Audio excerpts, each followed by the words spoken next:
Okay, my husband name is Tota Jainarine, and my name is Indra Jainarine. We had a bakery in Guyana. Um, Eventually, he started from pan washing, sweeping, mopping, cleaning, and then the baker where he used to work was his name was Robert. I don't can't remember his last name. And Robert started teaching him how to mix bread, how to bake bread, how to put it in the oven, and all the basic. And eventually he became a baker.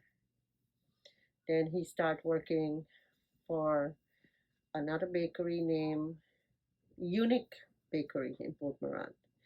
Then from Unique Bakery he started working with Harris Snacket in Rosal Town. And that's how he started. And then eventually we get married, and then he opened his own bakery In Guyana. In Guyana, at our house. And at that time, it was hard to get flour because the government had banned flour in Guyana. So at the same time, we got our permit for the bakery. The flour, the banned flour. The one thing. Yeah. So then we start buying flour from Suriname. And we bought flour from Suriname, and then we baked. We bought 100 bag of flour from Suriname, and we had to bake it. We had to use it out in a week. So we were baking around the clock because we had these two big ovens outside, concrete oven, and used to use charcoal, and we we used up all the flour in a week. Eventually, somebody reported us to customs. That was our life in Ghana. And what we used to bake this bread at night, and in the morning, a customer would come with a Pepsi Cola truck and pick up all this bread. So if somebody comes like 8 o'clock in the morning, they wouldn't even find a crumb because everything would be gone. And that's how we did. And we finished baking out all this flour in a week. The day we finished baking the last batch of bread, the night, the morning, the truck came and take everything. Then obviously we sleep in the daytime because we work all night. So we were sleeping this day around 12 o'clock. And we hear bang, bang, bang on the door. The customs, there was like 10 van load of custom officer with long guns came, and they said, "Where's the flour?" That's how they came. "Where's the flour?" So I said, "What flour are you talking about?" So where's the bread? "We don't have any." I didn't even keep an ounce of flour for myself. So anyhow, Smart. so they went around and they looked around. They didn't find any flour. They didn't find any bread. But when they filled the oven was hot. It was still hot. So I saw one of them said, "But the oven is hot." I said, "Yeah." I said, "But you know something?" They said, "Somebody tell them that we have flour and we baking bread." So I said to them, I said, "You know something, officer?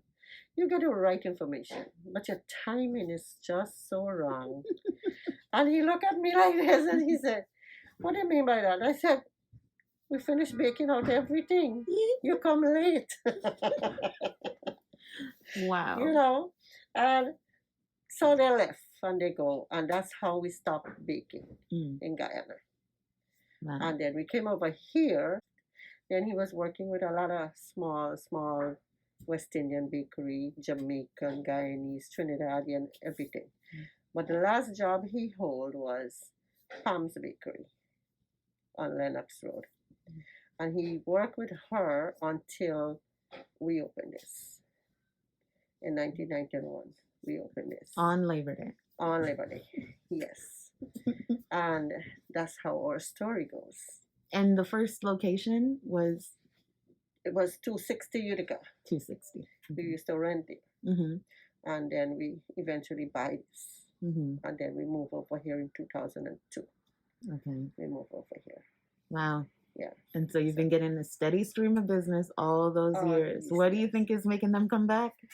Because you know what? Because we've been making everything from scratch. Mhm. We don't use preservative, and we use non-trans fat, margarine, and shortening. Hmm. But this is because I think basically because we're making everything from scratch. No Mm-hmm. preservative. We don't use preservative. And you've kept the same And recipe the this same whole time. recipe for years. Wow. My husband taught me everything that I know, how to cook, because I didn't know how to cook. So he Yeah. was the cook, and he's He was like, a "You gotta cook, come he learn." was a chef, he was a Mhm. baker, he was everything. Yeah. Even the workers that came here, even my baker right now, he started out as a cleaner Hmm. guy. And my husband teach him everything that he knows today. He's from St. Vincent and he's my baker. Nice. Yeah.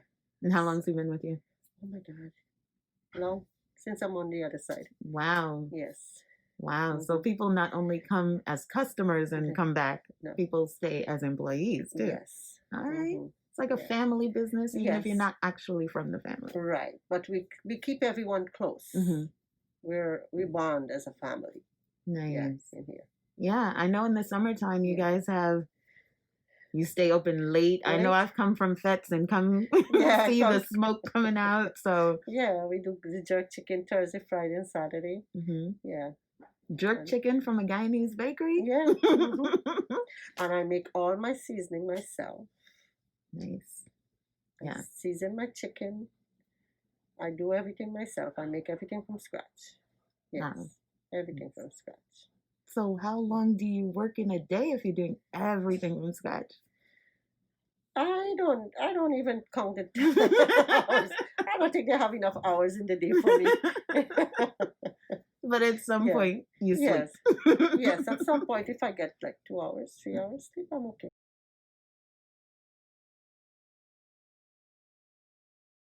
But since COVID, Mhm. I came in here. I always come in. I come in like Tuesday morning, and I don't go back home until Sunday morning. I stays here because I have to oversee everything that's going on. Mhm. Everything have to be, to sanitizing and all of that. I have to be here to oversee it. I Nice. can't be home and expect somebody else to do it for me.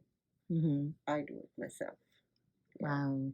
That's great. I see you guys have the screens up now. When I came Yeah. before, there was no I was screens the up. first person after COVID, when COVID started. I was the first person that called Bernie's glass. And I told Bernie, I said, when he came and I said, you know what, I want to put plexiglass all around. He said, why you want to do that? I said, because COVID, and I don't want the customer to interact with my workers, and I want my workers to interact with the customer. Mhm. Put a slot for us to pay, a slot for them to get the food. And after I did that, everybody started doing it. Mhm. Everybody, they like it because it's a good way of Yeah. serving the community. Mhm. And then I start sharing food to the hospitals. The first hospital I took food for with the COVID was Brookdale Hospital. Mm. Then it was Kings County. Then it was Downstate. Then it was Maimonides. Then it's Kingsbrook Nursing Home. Then it's Downtown Nursing Home. I cook and I take food, make sure that I free the frontline workers because they're essential. That's amazing. Yes. That's really wonderful. Yeah. And now it's going to get colder. Yes. We're going to get Again. probably another lockdown. Mhm. Are you ready? Yes. I am. I feel like you're always thinking ahead anyway. Yes, so- I'm always ready. I'm always, like I go buy cases of hand sanitizer, mask. You see how much bleach I buy. I make sure I buy enough, and I keep it because you never know. Whenever you're gonna run short. Mhm. Yeah. Yeah. Yes, I always think ahead. Think ahead. Yeah. That's great. Mhm. Yeah, and you're keeping your workers safe as well, so that's good. Yes, we take temperature when they come in. We take temperature, we log it down, and if anybody. But thank God, nobody haven't been getting a fever or anything. So That's great. yeah, that's really great.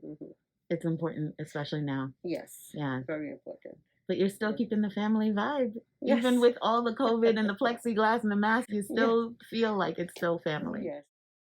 Visit Tota's Bakery at 244 Utica Avenue or follow them on Instagram at Tota's Bakery 244.